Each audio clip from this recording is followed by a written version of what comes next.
자, 안녕하세요 여러분. 오늘은 공중보건 그리고 보건행정에 대해서 강의 시작하기 전에 기본이론 강의 시작하기 전에 오리엔테이션 진행하도록 하겠습니다. 먼저 이제 간단하게 저에 대한 소개를 하자면 이력이 뭐가 중요해요? 아무 의미 없어요. 당장 여러분들한테 해드리는 강의가 중요한 거지. 그래서 저는 이제 원래 이제 간호학 학사 그리고 이제 보건학 쪽으로 석사를 하고 학교에서 강의를 하다가 지금은 이제 공무원 수강생들을 대상으로 강의를 하고 있고요. 강의를 한 지는 좀 됐어요. 한 10년이 좀 넘었습니다. 그래서 여러분들한테 좀 도움이 많이 되는 강의를 해드리려고 노력을 하고 있고, 제가 하는 이제 이 공중보건 보건행정과 관련된 전공 과목으로 시험을 보는 직렬이 좀 많습니다. 그래서 이제 보건직, 의료기술직이 가장 기본으로 가장 많고, 그다음 보건연구사 수강생들은 거의 아마 제 수업을 들으실 거고요. 보건복지부 가끔씩 뽑는데 보건복지부 있고, 방역직 그리고 보건진료직, 미안해 군무원을 안 썼어. 군무원이 워낙 1년에 제 강의를 수강하시는 분들이 한두 명 있을까 말까 약간 이제 그러다 보니까 제가 안 넣는데, 군무원은 공무원이랑 또 다른 이제 군 부대 쪽으로 가는 공무원? 약간 이렇게 생각하시면 될 것 같아요. 그렇게 있습니다. 근데 과목이 제가 공중보건, 보건행정 두 과목을 다 하고 있는데, 보건직 같은 경우는 공중보건, 보건행정에 각각 2개의 전공 과목이 되는 거고, 의료기술직 같은 경우는 공중보건이 전공 과목으로 들어가기 때문에 보건행정 과목은 없습니다.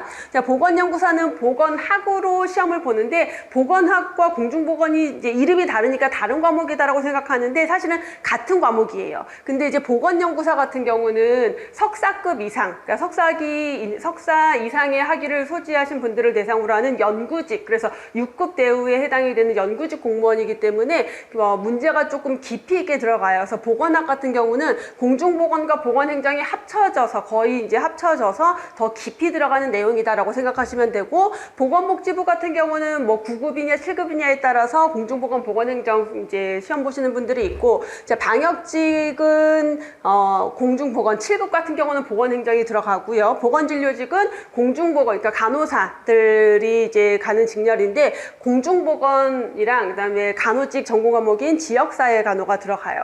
근데 공중보건이랑 지역사회는 거의 좀 내용이 비슷하기 때문에 공부하는데 좀 수월하실 거고, 우리 군무원 같은 경우는 공중보건만 들어가죠. 근데 참고로 이제 수업하면서 계속 얘기하겠지만, 공중보건만 시험 보는 직렬들 같은 경우는 공중보건이라는 과목 안에 사실은 보건행정이 좀 들어가요. 자, 그래서 보건학이 되는 거거든요, 그게. 그러다 보니까 의료기술직, 공중보건만 보는 의료기술직이나 보건진료직, 공중보건 시험에도 보건행정 문제가 나와요. 그래서 그럼 어떻게 보건행정 한 과목을 더 해야 되나? 그럴 필요는 없고요. 그러니까 그 공중보건 교재의 마지막에 보건행정을 요약해서 기술직 시험이나 진료직 시험이나 군무원 시험에 충분히 대비가 될 수 있도록 문제를 넣어놨어요. 그러니까 내용을, 이론을 넣어놨기 때문에 그걸 베이스로 보시면 된다라는 거 말씀을 드리고요. 자, 합격 수기 많이 찾아보셨죠? 좀 부끄러워서 넘어갈게요. 근데 여기 보면 다 뭐냐면 그냥 믿으라는 말이 제일 많아요. 믿고 하세요, 믿고 하세요. 근데 그게 되게 중요한 것 같아요. 합격 수기는 여러분들이 많이 찾아봤을 거고, 수강생 이제 공중보건이랑 보건행정을 전공 과목으로 해서 시험을 보시는 분들 중에 합격하신 분들은 거의 대부분 제 수업을 들었을 거라고 제가 자부를 하거든요.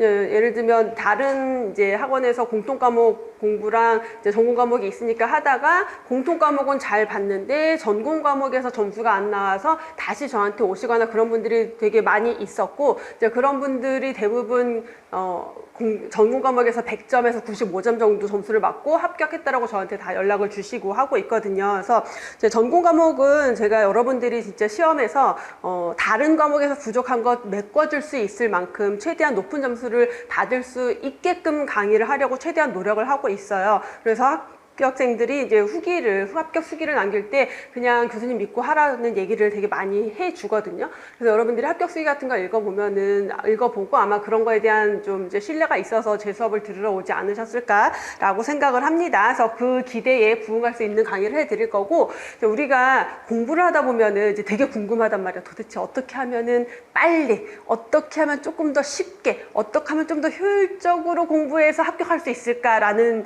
고민을 되게 많이 해요. 근데 되게 많이 하는데 쉽게 합격한다라는 거는 없다라고 생각해요. 쉽게 합격하는 건 없고 쉽게 공부하는 건 없어요. 근데 우리가 합격북이나 뭐 다른 사람들 공부한 얘기를 듣다 보면은 뭐 되게 쉽게 붙은 것처럼 얘기하는 사람들이 있거든요. 그러니까 카페나 또 이런 데서 우리 이렇게 여러분 또는 뭐 요즘 오픈 채팅방 이런 거 많이 하시잖아요. 그런데 보면 어떤 사람들은 뭐 저는 수업 안 듣고 그냥 독학으로 했어요. 독학으로 기출문제만 풀어보고 합격했어요. 라고 얘기를 하는 분들이 되게 많이 좀 있어요. 제가 보기엔 좀 있는데, 그게 가능한 분들도 있긴 있어요. 그런 분들은 이제 뭐 어떤 능력이 있냐면, 문제를 보고 문제의 취지를 파악하는 능력이 굉장히 뛰어난 사람들이 있어. 약간 타고난 거. 왜 우리 학교 다닐 때, 나 찍었는데 몇 점 맞았어. 이런 애들 있잖아. 찍었는데 잘 봤어. 이런 애들. 저 고등학교 때 그런 친구가 있었거든요. 맨날 시험 끝나고 나면은, 야, 나 다 찍었는데 몇 개 틀렸다? 막 이런 애가 있어. 근데 되게 드물게 그런 친구들이 있거든요. 그런 친구들은 뭐냐면, 약간 행간을 잘 읽는다. 이렇게 문장을 이렇게 보고 내용을 보고 내가 모르는 내용이어도 이런 내용에서는 요 단어가 여기에 뭔가 안 맞는 것 같고 요게 될 것 같고 이런 추론을 되게 잘하는 친구들이 있어. 극히 드물게. 근데 저희 남편이 그래요. 약간 제가 강의 준비를 하고 있고 이렇게 문제를 막 하고 있으면은 지나가다 쓱 와가지고 문제를 이렇게 봐. 저랑 전공이 아예 다르거든요. 거기는 컴공이야. 전혀 다르잖아. 근데 와가지고 이렇게 막 보더니 뭐 이렇게 했는데 이거는 이런 말이니까 이렇게 하니까 얘랑 얘는 아닐 거고 뭐 얘가 답이겠네? 이러고 가. 맞아. 재수없게 그런단 말이야. 그런 분들이 있어요. 그런 분들은 그렇게 하셔도 돼요. 근데 대부분은 그렇지 않아요. 근데 그걸 보고 그렇게 시도하시는 분들이 있어. 된대 해서 나도 기출문제만 풀고 막 해서 갔는데 한 70점 정도는 나와. 근데 그 이상을 갈 수가 없는 거예요. 근데 우리는 공무원 시험이잖아. 공무원 시험은 사실 100점 맞아야 돼요. 특히 전공 과목은 100점 맞아야지 붙을 수 있고, 여러분들이 아마 시험, 이게 내가 이제 공무원 도전하기 전에 찾아봤겠지. 내가 보고 싶은 응시 직렬, 거기에 합격선 이런 거 찾아보셨어요? 좀 찾아봤죠? 어때요, 합격선들이? 진짜 짜증나지. 왜 이렇게 공부를 잘하는 거야, 다들. 그쵸? 막 점수가 다른 직렬은 예를 들어 건축이라던가 막 이런 데들 있잖아. 남자 많은 직렬들. 그런 쪽은 합격선이 막 70 몇 점 뭐 그래요. 그냥 꽈라고만 안 하면 거의 합격할 수 있는 직렬들도 있고 그러는데 이 보건계통이 공부를 되게 열심히 해. 그러다 보니까 전체적으로 점수가 높아. 합격선이 높으니까 더 열심히 해. 계속 합격선이 높아질 수밖에 없어요. 그러다 보니까 여러분들이 만점을 받아야지 합격할 수 있다라는 생각으로 공부를 하셔야 돼요. 그럼 만점을 받으려면 어떻게 해야 되냐? 우리가 공부할 때, 제가 강의할 때 교재에 있는 내용들을 다 강의를 하거든요. 그리고 이제 학생들의 불만, 그러니까 제 수업을 싫어하는 사람이 있을 수 있겠죠. 싫어하는 사람은 이유가 뭐냐면, 왜 처음부터 끝까지 다 읽고 그래. 그게 너무 싫은 거야. 그냥 딱 핵심적인 것만 딱딱딱딱 해주면 되잖아. 그렇게 하면 저도 편하죠. 강의가 얼마나 쉽겠어? 근데 그렇게 하면은 80점. 그래서 그렇게 공부를 하고 그렇게 수업을 듣고 아깝게 떨어진 분들이 저한테 다시 오는 거예요. 그래서 저는 그렇게 강의를 하지 않습니다. 그래서 핵심 요약을 원하시는 분들은 제 기본 이론 수업이 아니라 그냥 요약 정리 수업이 따로 있어요. 이제 그거 들으시면 돼요. 근데 그것만 가지고는 합격이 어렵다라는 건 알고 계셔야 돼요. 그래서 저는 그렇게 강의를 할 거고 여러분들도 그렇게 공부를 하셔야 돼요. 그래서 내가 뭘 이렇게까지 해야 돼? 라는 생각이 들지만 그렇게까지 해야 되는 공부가 공무원 시험입니다. 그럼 어차피 우리 시작했잖아. 그럼 합격해야지. 합격하게 공부를 해야 되는 거예요. 우리 하다가 하기 싫어질 때 있잖아요. 공부해야 되는데 아침에 일어나야 되는데 막 일어나기 싫어. 학원에 가야 되는데 너무 가기 싫어. 일요일에 원래 도서관 가려고 하는데 아침에 눈을 떴는데 몸도 너무 피곤한 것 같고 오늘은 좀 쉬어줘야 될 것 같고 막 그래요. 그런 적 있어요, 없어요? 그래서 안 가, 오늘은. 운동을 하든 헬스를 하든 요가를 하든 우리 그런 날이 늘 있잖아요. 근데 그런 것들을 극복하고 정말 꾸준히 끝까지 하는 사람들이 있거든요. 방법이 뭔지 알아요? 비법이 있어.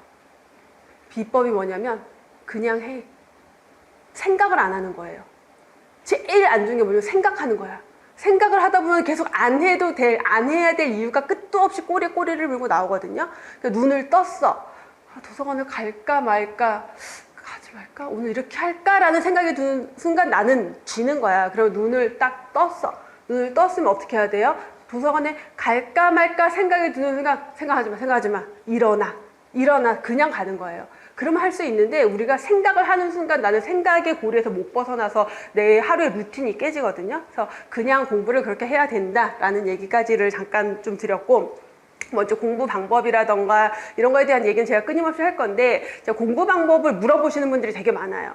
이제 특히 어떤 질문들 많이 하냐면, 제가 이번에 시험을 보고 뭐 했는데 공중보건은 80 몇 점이 나왔고요. 보건행정은 80, 보건행정도 85점이 나와서 떨어졌습니다. 그래서 뭐 요런 상태인데 제가 지금 공부를 어떻게 하는 게 좋을까요? 기본 이론을 다시 들어보는 게 듣고 하는 게 좋을까요? 문제풀이를만 다시 보는 게 좋을까요? 아니면 뭐 어떻게 하는 게 좋을까요? 이런 걸 되게 많이 물어봐요. 또 어떤 학생들은 저는 이런 스타일인데 어떻게 공부하는 게 좋을까요? 제가 기본 핵심 이론을 들어야 될까요? 말아야 될까요? 이런 걸 되게 많이 물어보는데, 그렇게 물어보는 사람들의 마음속에는 다 뭐가 있는 거냐면, 나 좀 쉽게 하고 싶어, 나 공부 좀 덜 하고 붙고 싶어, 이 마음이 있는 거예요. 물어본다라는 거는. 근데 정답이 없잖아요. 사람마다 다 다른 거기 때문에 그런 거에 대한 의문을 갖지 말고 그냥 공부를 해야 된다라고 생각하고 하셨으면 좋겠어요. 그리고 합격을 위해서 우리가 공부를 진짜 어떤 방식으로 해야 되냐, 이게 공중보건이 교재가 되게, 공중보건 같은 경우 교재가 좀 두껍죠. 보건행정은 좀 얇은데 내용도 많고, 공중보건은 보다 보면은 대충 얼추 아는 단어야. 근데 외울 것도 너무 많고 이해해야 될 것도 너무 많고, 보건행정 같은 경우는 생소한 용어들이 너무 많아요. 그러다 보니까 처음에 이렇게 읽으면은 잘 이해가 안 돼. 근데 또 외워야 될 것들이 막 있단 말이에요. 이걸 외우고 가야 되나 말아야 되나 굉장히 고민을 많이 해요. 근데 처음에는 그냥 쭉 보세요. 쭉 보세요. 공부하시는 분들 중에 자기 스타일이 한 문장을 완벽하게 이해하지 못하면 못 넘어가는 분들 있거든요. 그렇게 하면은, 그런 성향을 가지고 있는 분들은 공무원 시험에 출제되는 문제를 풀 때 어려움이 있어. 문제를 풀 때 출제자의 의도를 파악해야 되는데 내가 이해되는 방향으로만 문제를 풀려고 해요. 그래서 그 습관을 조금 버려야 돼요. 그래서 한 문장이 완벽히 이해될 때까지가 아니라 그냥 이해가 조금 안 돼도 그러려니 하고 그냥 전체적인 내용을 보세요. 자, 보다 보면은 앞에 나왔던 내용이 뒤에 또 나오고, 앞에서 뭔지 몰랐던 내용이 뒤에 나와서 이해가 되고, 그걸 다시 돌아와서 보다 보면은 이게 그 얘기였구나, 이렇게 이해되는 순간들이 있거든요. 이렇게 자연스럽게 이해를 하고 가야 되는데, 문장을 하나 읽고 이 문장을 파악해서 내가 확실하게 깨닫고 가야지 하면은 시험장에서 그 습관이 그대로 나와버려요. 그럼 시험장에서는 문제에 맞춰서 풀어야 되는데 그게 아니라 내 생각으로 문제를 풀기 때문에 남들은 다 맞는 답을 틀리는 문제가 생겨버려요. 그래서 공부하는 습관을 좀 그냥 쭉 넘어간다. 쭉 이렇게 그냥 가볍게 이해하면서 넘어가고, 이해 안 되는 것들은 잠깐 두고 넘어간다. 자, 반복을 해서 이제 한두 번 반복을 하다 보면은 처음에 이해 안 됐던 내용들이 이게 그 얘기였구나. 이거 처음에 몰랐는데 이게 그런 소리네, 이런 이해가 될 거예요. 자, 반복과 이해가 계속 같이 가다 보면요, 어느 정도 내 머릿속에 들어와요. 그럼 외울 게 줄어들어요. 그러니까 처음부터 다 외우는 게 아니에요. 내가 그냥 자연스럽게 반복하고 이해하고 하다 보면 저절로 알게 되는 것들이 있거든요. 얘네는 굳이 외울 필요가 없는 거야. 내가 이미 알고 있으니까. 자, 그러면 마지막으로 남는 것들을 암기를 하는 거예요. 뭐 예를 들어 먹는 물 수질 기준, 수은 0.001 이런 것들을 외워야 되는 것들이 있는데, 이런 마지막 남는 것들을 암기한다라는 생각으로 공부하시면 돼요. 그래서 공부 방법에 비법을 원하지만 비법은 없습니다. 그냥 기본에 충실한 게 여러분들 공부에 최선의 방법이다 라고 생각을 하시면 돼요. 자, 제 강의에 대해서 특징을 조금만 말씀을 드리면은, 제가 사람마다 다 가지고 있는 능력이 있잖아. 여러분들은 여러분들의 각자의 능력이 있고 저도 저의 능력이 있는데, 저는 제가 가지고 있는 능력 중에 가장 뛰어난 능력이 어려운 거 쉽게 설명하는 능력이에요. 저는 이거는 제가 정말 탁월하다라고 생각을 해요. 그래서 남을 잘 가르쳐. 그래서 제 수업이 여러분들한테 도움이 많이 될 거라고 생각을 해요. 특히 이제 혼자 독학할 때 어려워하는 뭐 역학이라던가 보건 통계, 연구 기법, 통계학 이런 것들 있죠. 이런 것들은 아마 저보다 쉽게 설명할 수 있는 분들 없을 거예요. 그래서 그 보건연구사는 이제 석사급 이상이고, 역학이라는 과목, 보건통계라는 학문을 이제 석사과정, 박사과정에서 다 공부를 하고 논문을 쓰고 오신 분들이란 말이에요. 이제 그분들이 와서 제 수업을 들으면서 학교 다닐 때 이해 안 됐던 게 이제 이해됐다는 얘기를 굉장히 많이 하세요. 대학원 교수님들은 그렇게 친절하게 설명 안 해주거든. 그래서 제가 여러분들이 역학이랑 보건통계를 어렵다라고 느끼는 부분들은 집에 가서 복습할 필요 없게 만들어 드릴 거예요. 제가 그렇게 쉽게 강의를 해 드릴 거고, 그 다음 제가 굉장히 많이 반복을 합니다. 왜냐하면 공중보건도 그렇고 보건행정도 그렇고 뭔가 어떤 내용이 나왔는데 모르는 거야. 근데 이 이론에 대해서 뒤에 가서 나와요. 근데 이런 것들이 그리고 앞에서 나왔던 게 뒤에 또 나오고 왔다 갔다 하거든요. 자, 그렇기 때문에 한 번 봐선 이해 안 되는 것들이 많은 거고 반복을 해야 되고 그 반복을 하는 과정에서 어떤 내용이 나올 때마다 제가 설명을 계속 해드릴 거고 나올 때마다 연도며 외워야 될 것들을 계속 말하고 여러분들이랑 소통을 할 거예요. 그러다 보면 자연스럽게 여러분들이 그게 암기가 될 수밖에 없어요. 저절로. 그래서 예를 들어 역사, 공중보건 역사, 보건행정 역사 파트의 연도, 학자 이런 것들은 수업하면서 저절로 외워져서 여러분들이 따로 공부할 필요 없게 만들어 드릴 겁니다. 자, 그리고 출제 가능한 모든 범위, 심화이론까지 다 다루고 있는데 이건 정말 만점을 위한 전략이다라고 생각을 하시면 돼요. 그래서 이제 예전에 이제 다른 학원에서 공부를 하고 공통 과목을 거의 만점을 받았는데 전공 과목에서 좀 많이 틀렸어요. 그리고 와서 한 5, 6문제를 틀렸대요. 이 친구가 공부를 되게 잘하는 친구예요. 그래서 전공 과목도 거의 만점을 받은 건데 와서 이제 제 수업을 들으면서 이 친구가 놀란 게 뭐냐면 자기가 다른 학원에서 공부를 할 때 시험 문제에 나왔는데 강의에 없는 내용들이 있었대요. 아예 없어서 그건 모르는 거니까 없는 거니까 그냥 틀렸는데 여기 와서 제 수업을 듣다 보니까 그 내용들이 이론에 다 있었던 거예요. 그러니까 이제 강의 숫자가 적고 내용이 요약돼 있으면 공부하긴 편하지만 그런 애들이 빠져버리는 거예요. 그러니까 맞출 수가 없게 되는 거죠. 그런 것들이 다 포함이 되고 특히 제가 연구사 강의를 같이 이제 주력으로 같이 하고 있다 보니까 연구사 시험 문제는 되게 난이도가 어렵거든요. 그리고 새로운 내용들이 막 나온단 말이에요. 근데 이제 기술직이나 보건직 입장에서는 연구사 것까지 뭐 내가 봐야 되나라는 마음이 드는데 제가 10년 이상을 봐온 추이를 보면은 연구사에서 나온 문제 중에 제 눈에 들어온 애들이 있어요. 이거는 보건직, 기술직, 뭐 군무원 나올 수 있겠다 싶은 애들이 있어요. 그런 애들은 제가 강의 때 그렇게 풀어드리거든요. 여지없이 나와요. 그런 애들이 어려운 문제로 출제가 되는 거죠. 연구사에 나온 걸 갖다가 어려운 문제로 출제해서 여러분들이 만점 받지 못하게 하려고. 근데 그런 것들을 다 다루기 때문에 그게 커버가 되니까 여러분들이 만점 받을 수 있을 만큼의 범위로 더 강의를 해드리는 거고, 그럼에도 불구하고 제 이론 강의에도 없는 내용들이 나오는 경우들이 있어요. 예를 들어 어떤 법 시행령에 있는, 예를 들어서 뭐 산업안전보건법은 조항이 몇백 개거든요. 거기에 있는 어떤 기준, 그거는 뭐 누구도 몰라. 그건 강의에 넣을 수도 없고, 그런 것들은 그냥 만점 방지용 문제예요. 걔네들은 누구나 다 틀리는 문제인데 그런 거를 빼고는 여러분들께 다 강의 안에 녹여서 설명을 드릴 거고, 그렇게 강의를 이제 오래 하다 보니까 시험 문제 출제가 경향이라는 게 있거든요. 예전에는 옛날 2000년대 초반까지 문제들을 보면은 거의 대부분 단답식이었어요. 되게 쉬웠어요. 아마 지금 여러분들이 보면은 이게 시험 문제라고 거의 다 100점 맞을 거예요. 근데 이게 너무 합격선이 계속 높아지다 보니까 문제가 난이도가 계속 조금씩 어려워져요. 그러면서 문제 지문이 길어지는 추세가 있고, 그리고 예전에 많이 출제되던 것들은 깊이 있게 들어가 버리고, 그 다음에 최신 출제되는 것들은 가볍게 나오더라도 여러분들이 잘 등한시할 수 있는 내용들이 있기 때문에 이제 그런 출제 경향을 잘 반영해서 요거 출제 빈도 높아지고 있는 추세다, 중요하다라고 제가 짚어드리는 것들이 있거든요. 실제로 시험장 가서 그거 문제 나왔다고 좋아하면서 저한테 후기 보내주시는 분들 되게 많아요. 그래서 그렇게 강의를 해드릴 거다라는 거를 알고 계시면 될 것 같아요. 전체 커리큘럼 간단하게 좀 설명을 하고 가면은 이제 기본 이론, 핵심 이론, 단원별 기출문제, 그리고 모의고사, 파이널 특강까지 진행이 될 겁니다.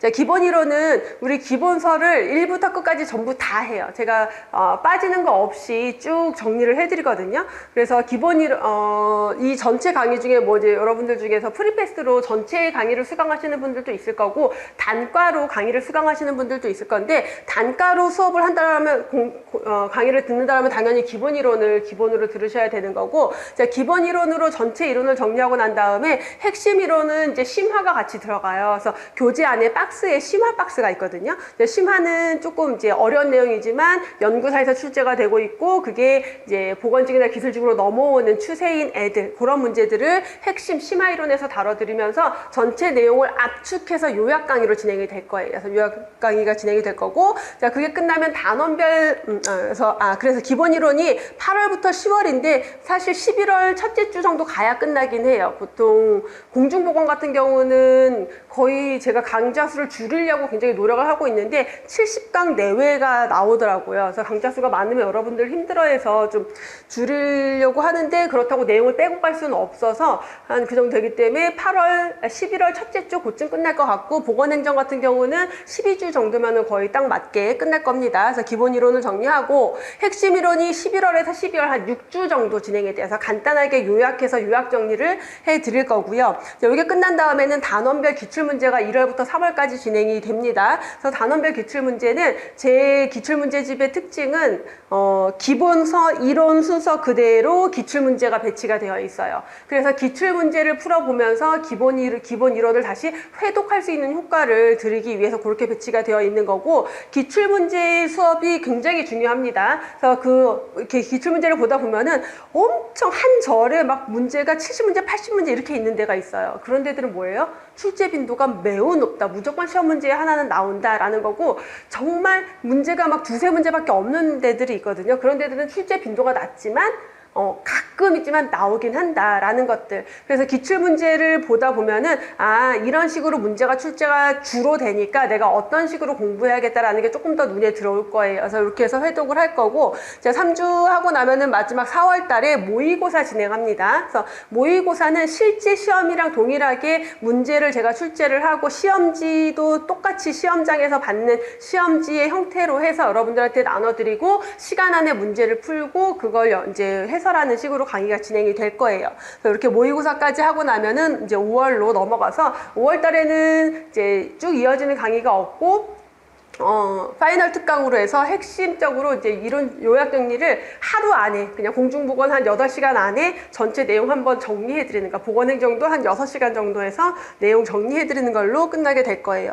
자, 그러면 기술직 같은 경우는 시험이 이제 우선 보건직 이건 6월 달에 시험이 거의 있고요. 그 다음에 공무원은 7월에 있죠. 그리고 기술직 같은 경우는 경력 경쟁이다 보니까 지역마다 다 따로 뽑아요. 그리고 연구사도 지역마다 다 따로 뽑아요. 그래서 그 따로따로 나오는 지역의 일정에 맞춰드리기는 좀 상당히 어렵긴 해요. 근데 경기도 같은 경우가 보통 3월에서 4월 사이에 보통 시험이 있거든요. 그래서 웬만하면은 기출문제까지는 풀어보고 시험에 갈 수 있도록 강의를 보통은 제가 이제 좀 일정을 잡아서 좀 진행을 해드리고 있는데, 이제 날짜가 막 너무 3월 초반이다 그러면은 조금 부족할 수 있긴 할 것 같아요. 어쨌든 그렇게 시험에 맞춰서는 최대한 진행을 해드릴 겁니다.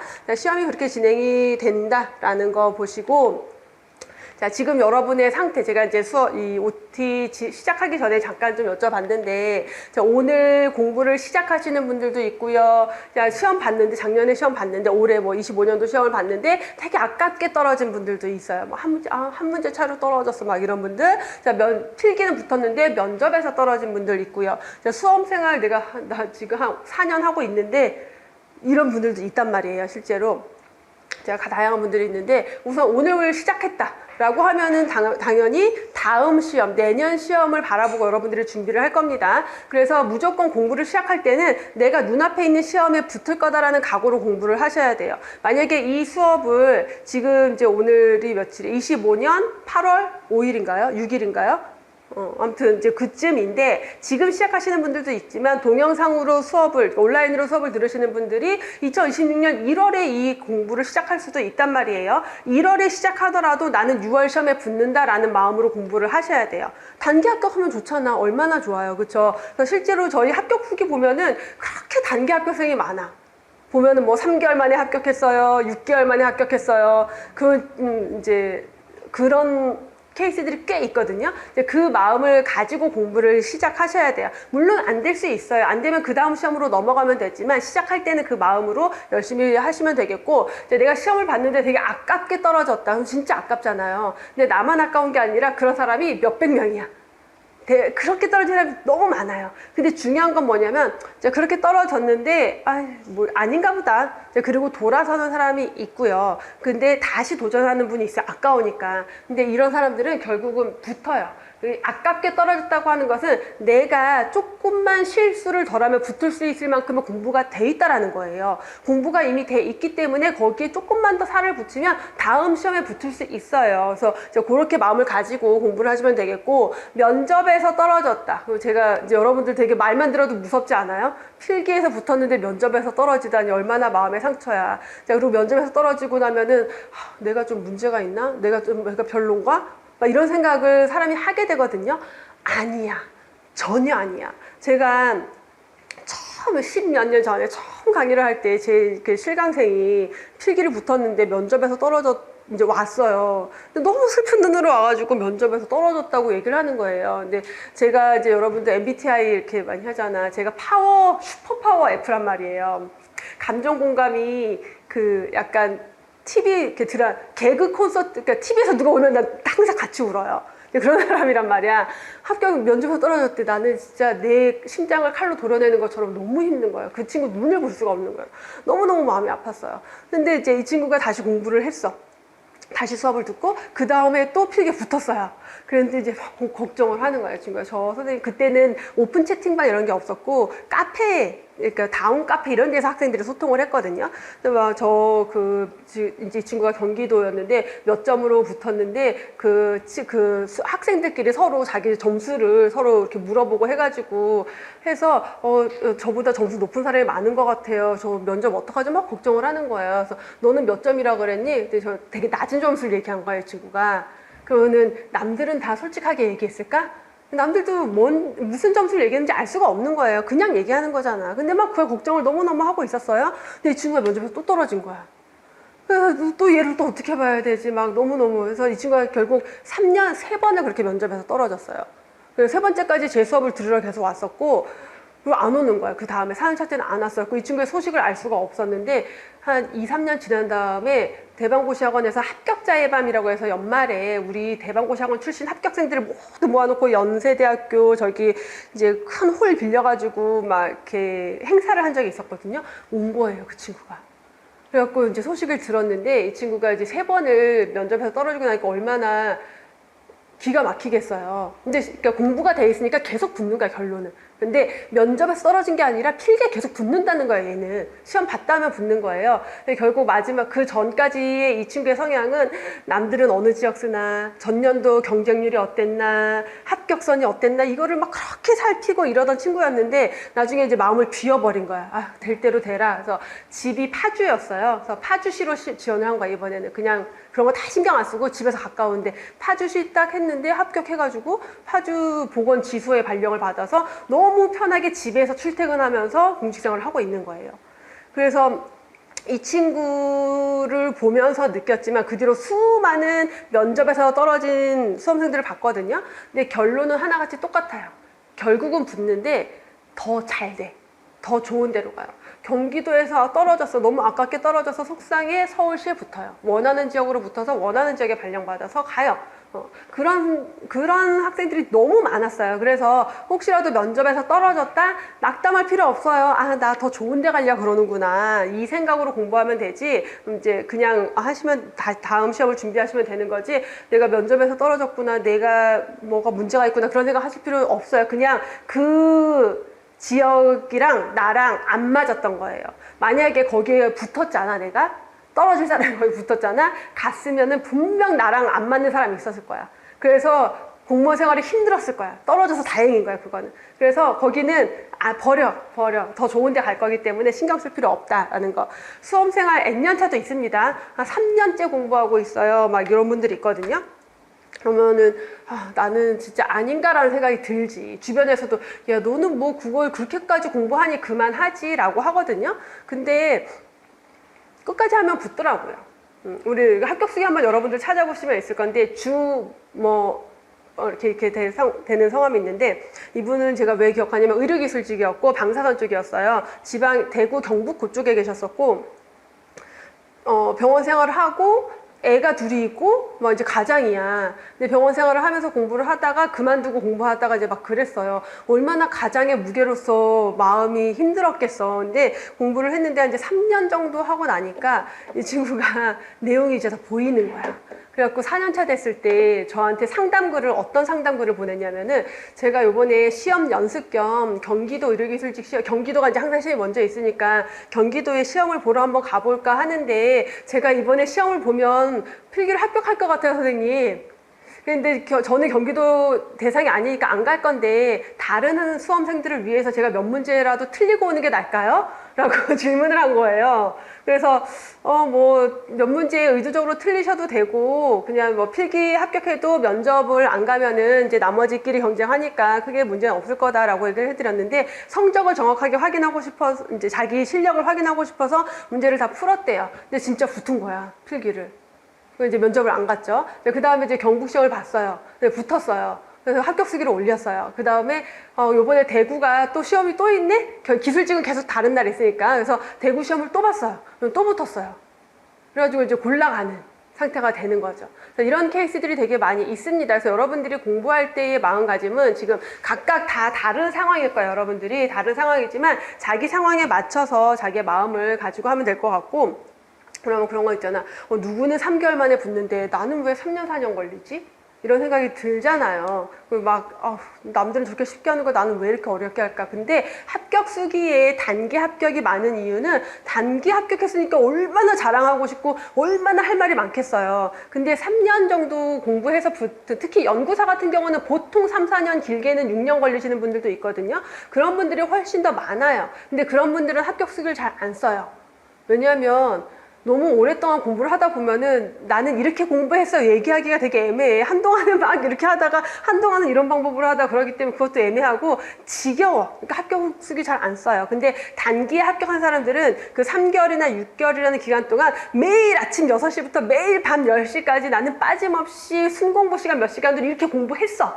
그리고 붙었어. 그러니까 합격 후기가 딱 나오는 거예요. 근데 시간이 조금 길게 걸린 분들은 그게 딱 나오지도 않고 좀 이제 지리해요. 그러니까 안 쓰는 거예요. 그래서 실제로 이제 연구사 3년, 4년 만에 합격하신 분이 있어가지고 야, 너 합격 후기 좀 써. 했더니 교수님 쓸 게 없어요. 쓸 게 없어요. 라는 얘기가 나오는 거예요. 그래서 없는 거지 대부분 단기 합격하는 게 아닙니다. 그러면 이제 여러분들이 공부해봤잖아요. 다 고등학교 때, 중학교 때, 대학교 때 공부해봤잖아요. 왜 벼락치기 되게 잘하는 친구들이 있고 나는 그냥 꾸준히 해야 되는 사람이 있고 사람마다 다르거든요. 그럼 자기 패턴에 맞는 공부 방법을 찾아서 해야 돼요. 내가 지구력이 약한 사람이야. 지구력이 약한 사람은 한 방에 좀 빠르게 빡 해야 돼요. 근데 나는 그렇게 순간에 몰아쓰는 에너지는 없지만 꾸준히는 할 수 있어. 그럼 내 패턴에 맞춰서 가야 되는 거예요. 그래서 우리 꽃도 피는 걸 보면은 3월에 피는 꽃도 있고 4월에 피는 꽃도 있고 9월에 피는 꽃도 있잖아요. 자, 3월에 핀다고 더 예쁜가? 9월에 피면 안 예쁘나? 다 똑같아요. 자기 시기가 다른 거지. 여러분들은 여러분들의 시기를 찾아가면 되고 중요한 거는 합격하잖아요. 합격을 하고 나면은 3개월 만에 붙었든 6개월 만에 붙었든 3년 만에 붙었든 똑같아요. 아무 차이가 없어요. 여러분들 앞으로 몇 년 살 거예요? 못해도 80년, 거의 90년 이상은 더 살 거거든요. 지금 평균 수명 계속 늘어나잖아. 여러분들은 100세는 다 넘을 거니까 뭐 거의 80년 그 정도 살 거란 말이에요. 그럼 여러분의 80년 인생에서 1년, 2년이 뭐 그렇게 크게 영향을 미칠까? 그닥 영향 없어요. 공부하는 순간에는 그 1년, 2년이 너무 길게 느껴지고 너무 힘들지만 합격하고 나면 똑같다. 합격하고 발령받고 나잖아요. 발령받은 다음에 너 몇 개월 만에 붙었어. 나는 몇 년 만에 붙었어. 아이고 이게 내 공직 생활에 아무 영향을 미치지 않고 여러분들 대학 갈 때도 왜 대학 입시할 때 내가 친구가 재수했어. 재수하는 그 순간에는 내 친구들은 다 대학생인데 나만 1년을 허비하고 있어. 막 이런 마음이 들지만 여러분들 대학 들어간 다음에 재수해서 온 언니나 나나 뭐 똑같잖아요. 졸업하면 똑같아요. 아무 영향을 미치지 않으니까 자기의 공부 그 시간에 맞춰서 그냥 내 패턴에 맞춰서 하면 되지 누군가랑 비교해서 누구는 빨리 됐는데 누구는 몇 년 만에 됐는데 뭐 이런 것들 생각하실 필요 없이 스스로를 파악하고 나한테 맞는 공부 방법을 찾아서 공부를 해 나가셔야 되는 게 가장 중요하다라고 생각을 합니다. 그래서 자기 자신을 잘 파악을 해야 되고요. 자, 마지막으로 제가 강의하면서 제일 중요하게 얘기하는 거기도 한데, 이거는 공부뿐만 아니라 여러분들 인생에서 되게 중요하게 좀 생각을 하셨으면 좋겠어요. 여러분들은 미래에 대해서 얼마나 생각을 해요? 나는 나중에 이렇게 살아야지, 나는 나중에 뭘 해야지, 나는 나중에 어떤 삶을 살아야지, 나는 노년이 돼서 뭘 어떻게 살아야지, 이런 생각 좀 해요? 나는 나중에 결혼하면 어떤 남자랑 결혼해서 어떤 생활을 하면서 어떤 삶을 누려야지, 이런 생각 해요? 별로 안 해봤지. 지금부터 하세요. 되게 중요해요. 그렇게 생각을 하잖아요. 그게 자기의 현실이 돼요. 안 믿지? 저는 끊임없이 그 생각을 하는 사람이거든. 미래에 대한 공상을 좀 많이 하는, 그러니까 NF야. 그래서 상상도 많고 감정 공감도 되게 심한데, 미래에 대한 상상을 되게 많이 하는데, 좀 긍정적으로 좋은 방향으로 상상을 많이 하는데, 그게 진짜 현실이 되는 경우가 너무너무 많아요. 살면서. 그러면 이제 잘 생각해야 되는 거지. 진짜 잘 생각해야 되는 거지. 삼신할머니가 아기를 점지해 줄 때 어떻게 점지해 주냐면, 내가 아들이 셋이야. 임신이 돼. 나 딸을 낳고 싶은 거야. 그래서 아기를 가졌어. 아들이면 안 되잖아. 아들 내시면 죽어, 엄마. 그러니까 딸 낳고 싶은 거야. 너무. 아들 낳으면 안 돼요. 아들 낳으면 안 돼요. 아들 낳으면 안 돼요. 라는 마음으로 아기를 가지면 아들을 점지해 주고요. 딸 낳고 싶어요. 딸 낳고 싶어요. 딸 낳고 싶어요. 라는 마음으로 아기를 가지면 딸을 점지해 준대요. 이게 무슨 말이에요? 내가 포커스를 두고 있는 게 뭐냐라는 거예요. 내가 뒤에 부정어는 몰라요. 긍정어, 부정어는 몰라. 앞에 명사만 알아요. 명사만 내 머리에서 나가는 건 명사만, 그러니까 우리의 뇌는 그 앞에 명사를 기억하지 부정어는 기억하지 못해요. 그래서 왜 그런 거 있잖아. 너 지금부터 절대 코끼리를 생각하지 마세요. 코끼리를 생각하지 마! 라고 하면 어떻게 돼요? 머릿속에 계속 코끼리만 생각이 난단 말이야. 그게 뭐냐면은, 하지 마세요는 뇌가 기억을 못 해요. 코끼리만 기억을 하는 거예요. 그래서 그렇게 우리가 어디에 집중을 하냐가 굉장히 중요한 거예요. 그럼 여러분들 우선 이제 시험을 준비하고 있잖아. 그럼 뭐에 집중해야 돼? 합격에 집중을 해야 되는 거예요. 나는 합격할 거야. 합격하면 뭐 해야지? 합격하면 뭐 해야지 생각을 해야 되는 거지. 떨어지면 어떡하지? 떨어지면 어떡하지? 그럼 나는 이미 떨어지는 걸 내 뇌에다가 주입을 시키고 있는 거예요. 그래서 떨어진다라는 생각 자체를 하지 말고, 떨어지면 어떡하지는 그때 생각하면 돼. 그거는 그때 생각하는 거고, 우리는 뭘 생각해야 돼? 합격하면 뭐 하지? 라는 생각을 하고 공부를 하셔야 된다. 이거 너무 중요합니다. 그래서 실제로 제가 학교 다닐 때 대학 때랑 석사 때랑 성적이 되게 좋았거든요. 근데 제가 공부할 때 주로 하는 방법이 뭐냐면은, 저는 항상 시험 공부를 시작하기 전에 제일 먼저 하는 게 뭐냐면, 목표, 내 희망 점수를 적어놔요. 적어서 포스트잇에 적어서 이렇게 책상 앞에 다 붙여놔요. 그래가지고 공부하면서 항상 그걸 보면서 공부를 해요. 그리고 그 희망 점수는 어떻게? 과하게. 저 점수를 받을 수 있을까 과연? 이라는 의심이 드는 과한 점수를 붙여놔요. 그걸 보면서 공부를 하다 보면은, 이렇게 하다가 걔를 보잖아요. 그럼 내가 그 점수 받을 수 있을 것 같은 거야. 받을 수 있을 것 같으니까 어떻게 해요? 더 공부를 열심히 해요. 그래서 그 근처까지 점수가 갑니다. 실제로 우리 수험생들 중에서 이거를 이제 막 했을 때 처음에 한번 떨어졌어요. 이 아이가 떨어졌다가 두 번째 공부할 때는 주변에 같이 공부하던 언니들한테, 언니 나 이번에 공중보건 100점 맞을 거고 보건행정도 100점 맞을 거야. 국어는 95점, 100점 맞고 영어는 95점 맞을 거야. 양보해서. 이렇게 늘 얘기를 하고 다니는 친구가 있었어요. 그래서 그렇게 하면서 바로 붙었다 해서 합격 후기에도 이제 그 얘기들을 쭉 해줬었는데, 자, 그리고 가능하면 합격 수기를 먼저 써라라고 얘기를 하는데, 합격 수기는 결국은 계획이에요, 여러분. 계획, 공부 계획. 우리 합격 수기 보면 보통 어떻게 나와요? 어떻게 써요? 저는 매일 아침 몇 시에 일어나서 도서관에 가서 몇 시부터 몇 시까지 어떤 과목을 공부하고 어떻게 했고, 공중보건은 뭐 몇 회동을 돌렸고, 국어는 어떻게 했고, 이렇게 쓴단 말이에요. 그거는 미리 여러분들이 합격하고 난 다음에 나는 이렇게 공부해서 이렇게 합격했어요를 쓰면은 그게 나의 결국은 공부에 대한 계획이 되는 거예요.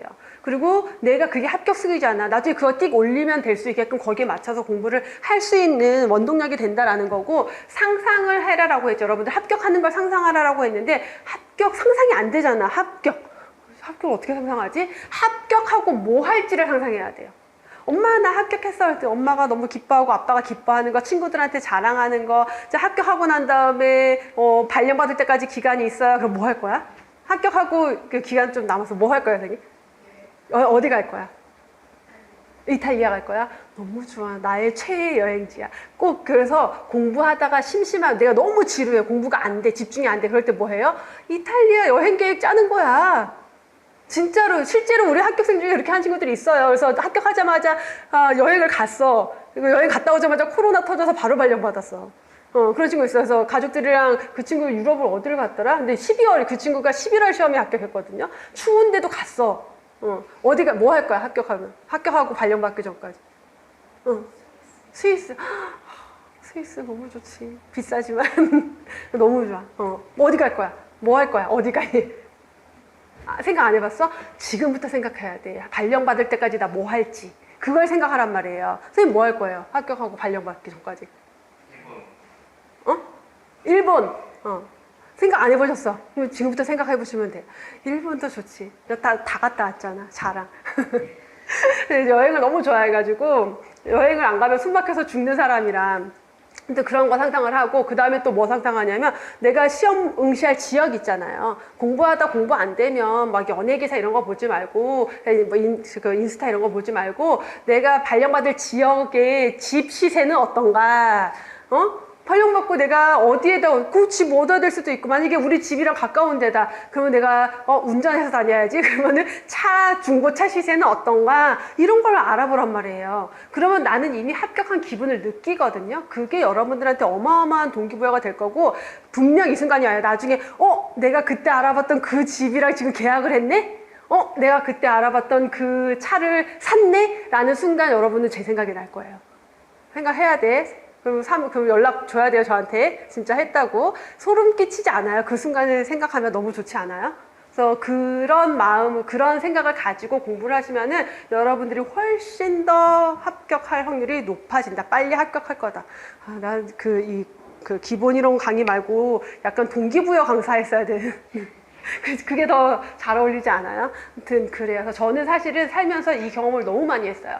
난 이렇게 했으면 좋겠다, 이렇게 했으면 좋겠다, 이렇게 했으면 좋겠다 하면은 그게 되게 신기하게. 근데 그게 내 노력이 필요한 것들 있잖아요. 그런 것들은 당연히 거기에 따른 내 노력을 해야 되는 거고 가끔은 내 노력으로 안 되는 것들도 저는 막 이렇게 생각하거든요. 몰라 됐으면 좋겠다 막 돼 어느 순간 그런 것들이 되게 있어요. 그래서 그냥 이것저것 재지 말고 될 거라고 믿고 여러분들이 공부를 했으면 좋겠습니다. 그래서 여기까지 해서 저의 간단한 OT를 마무리하도록 하고, 자, 그래서 여러분들이 그 합격에 대해서 구체적으로 생각하면서 저랑 같이 또 이 강의 잘 진행을 해서 커리큘럼대로 진행을 하고 고득점으로 합격하길 바라는 마음으로 오리엔테이션은 여기까지 하고 마무리할게요. 잠깐 쉬었다 하겠습니다.